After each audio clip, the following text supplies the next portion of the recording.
Paper वाचला होता, मला वाटतं एक साधारण 20 दिवसा अगोदर.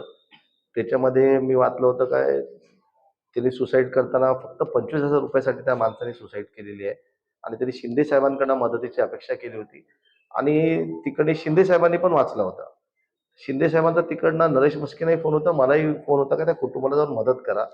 तर गेले मी 15-17 दिवस त्यांच्या मार्गावर होतो. त्यांचं कार्य चालू होतं, ते त्याच्यात गेले होते. तर शिंदे साहेबांचा आदेश आला होता, तर आम्ही त्यांच्या मुलांसाठी ₹10,00,000 त्यांना मदत केलेली आहे, की इथं एफ-डी करा. त्यांचं शिक्षणाचा काही पुढे त्रास असेल, काही असेल, तर आम्ही त्याला मदत करू.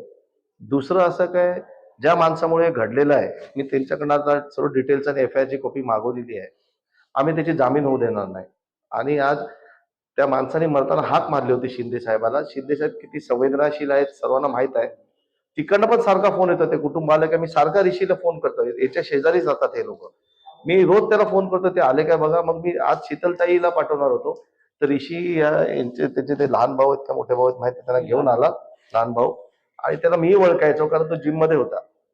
तर आता जस्ट फोटो बघितल्यावर लक्षात आलं. तर मी माझ्या कुटुंबाला, आम्ही यांच्या मागे आहोत. त्यांना सांगितलं शिवसेना संपूर्ण तुमच्या मागे आहे. काही मदत लागली ऋषीला, शीतलताईला कॉन्टॅक्ट करा. आम्ही तुमच्या मागे आहोत. काळजी करायची गरज नाही. ऍक्च्युली ह्या ज्या गोष्टी घडतात, ह्या त्या दोघांमध्ये ट्रान्झॅक्शन होते, ते बाहेर येत नाही. नाहीतर पोलिसांना किंवा आम्हाला जर अशा गोष्टी कळल्या, कारण असे प्रकार सेक्टर माझ्या वाशीलाही सेक्टर 9 खूप होतात. मी सीपी साहेबांना आणि त्यांना सांगणार आहे, डीसीपी साहेबांना, काय बघा साहेब इथे लक्ष द्या. असे खूप प्रकार चालू आहेत मध्यमवर्गीय कुटुंबामध्ये, लोअर इन्कम ग्रुपमध्ये.